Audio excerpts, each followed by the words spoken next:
ख़ास तौर पे जो यूनिक चीज़ लगाई है वो ये है कि इस दफ़ा गमले में आम लगा हुआ है और उसके ऊपर आम लगे हुए हैं। तो ये ज़रूर दिखाइएगा आप अपने मीडिया के थ्रू भी कि अगर आप चाहें लोग, तो जिस तरह हमने किचन गार्डनिंग का एक कॉन्सेप्ट किया ना, इसी तरह किचन फ्रूट फार्मिंग का कॉन्सेप्ट भी हो सकता है कि आप अपनी छत पे रखें, गमले में आम उगाएं और अपने घर से आम जो है ना वो खुद के ग्रो करके खाएं। दूसरा ये कि जनाब यहाँ 300 से ज़्यादा वैरायटियाँ हैं।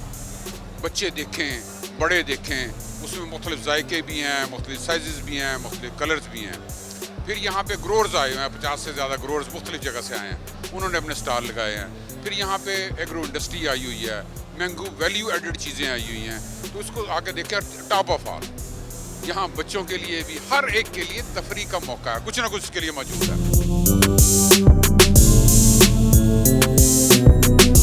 तकरीबन 300 से ज़ायद वैरायटीज़ जो है मैंगो की, और ऐसी वैरायटीज़ हैं जो आज से पहले हम लोगों ने नहीं देखी थी, और बहुत अच्छे तरीके से मैनेज किया हुआ है पूरा सिस्टम, पूरा निज़ाम। और इसके साथ साथ फेस्टिविटी भी है, सिर्फ मैंगो फेस्टिवल नहीं है, इसके साथ डिफरेंट स्टॉल्स लगे हुए हैं और उस स्टॉल से इंफॉर्मेशन हमें मिल रही है।